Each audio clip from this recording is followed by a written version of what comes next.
While reading Ibn Ishaq's Sirat Rasul Allah and the Hadiths, I came upon hundreds of instances of events or actions that were taken or ordered by Muhammad, for which only afterwards a revelation was descended, justifying or explaining it by an indisputable divine decree.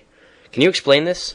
Your observations are correct, and any of our listeners who may have doubts need only go to our website to get many more examples and details. There are literally hundreds of such examples, and I can only recite a few of them that very clearly prove the depth of Muhammad's deception, which he willfully and knowingly perpetrated against his believing but very gullible followers. Sahih Bukhari Hadith 6.318, narrated by Aisha. Sauda, the wife of the Prophet, went out to answer the call of nature after it was made obligatory for all the Muslim ladies to observe the veil. She was a fat, huge lady, and everybody who knew her could recognize her.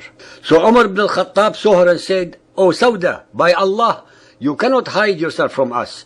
So think of a way by which you should not be recognized on going out." Sauda returned while Allah's apostle was in my house, taking his supper, and a bone covered with meat was in his hand. She entered and said, "O Allah's apostle, I went out to answer the call of nature, and Umar said to me so and so." Then Allah inspired him. And when the state of inspiration was over, the bone was still in his hand, as he had not put it down. He said to Sauda, "You women have been allowed to go out for your needs." Even to attend to the call of nature, the women needed dispensation and the divine revelation that was instantly attended to while Muhammad was still having his supper by the ever-accommodating Allah, the alleged creator of the universe. Sahih al-Bukhari Hadith 6.175, narrated by Ibn Abbas.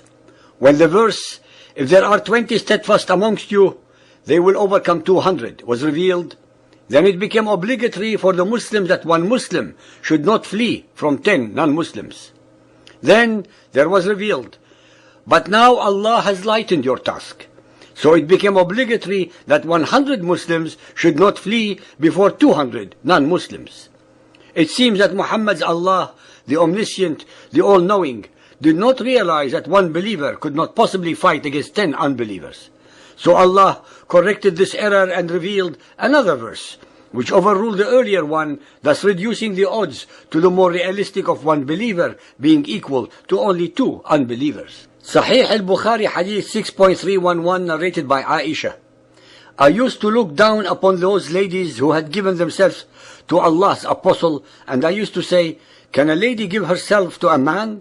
But when Allah revealed, "You, O Muhammad, can postpone the turn of whom you will, of them your wives, and you may receive any of them whom you will, and there is no blame on you if you invite one whose turn you have set aside temporarily." Chapter 33.51, I said to the Prophet, "I feel that your Lord hastens in fulfilling all your wishes and desires." Even his teenage wife Aisha was perplexed at the alacrity with which Allah very conveniently accommodated Muhammad's wishes and desires whenever he required them. Sunan Abu Dawood Hadith 2304, narrated by Jabir and Abdullah Musayyakh. A slave girl of some Ansari came and said, "My master forces me to commit fornication." Thereupon the following verse was revealed, "But force not your maids to prostitution when they desire chastity." Sunan Abu Dawood 3960, narrated by Abdullah ibn Abbas. The verse, "And no prophet could ever be false to his trust," was revealed about a red velvet. When it was found missing on the day of Badr, some people said, "Perhaps the apostle of Allah has taken it." So Allah, the Exalted, sent down, "And no prophet could ever be false to his trust," to the end of the verse. Even his followers suspected that he may have cheated them, for which Muhammad shut them up with the conveniently revealed verse exonerating him.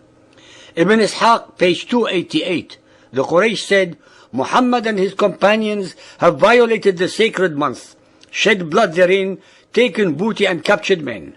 So Allah sent down to his apostle Al-Baqarah 2.217. They asked thee concerning fighting in the prohibited month, say, "Fighting therein is a grave offense, but graver is it in the sight of Allah to prevent access to the path of Allah." to deny him, to prevent access to the sacred mosque, and drive out its members. Tumult and oppression are worse than slaughter. One does not have to be a scholar or a rocket scientist to realize that there is something unusual and unsavory about Muhammad's claim that all his revelations were divinely inspired, when in fact, based upon all the above stories alone, not one of them could have been. Each one of these stories and hundreds more in both the Quran and other hadiths prove beyond a reasonable doubt that they were all made to order revelations authored by Muhammad as and when he needed them, and then very cleverly projected them into the unsuspecting mouth of Allah, the supreme rock god of the Quraysh, to give them divine sanctification. The most shocking and disturbing realization from all of the above is the inescapable conclusion that the author of the Quran was Muhammad, and that in reality Allah, Gabriel and Satan are Muhammad's multiple personalities, as clearly demonstrated in almost every verse of the Quran. That is why that even among the most learned followers of Muhammad, it is impossible for any of them to admit these facts, because such an admission would destroy and completely discredit Muhammad, his Quran, and the whole of Muhammadan Islam.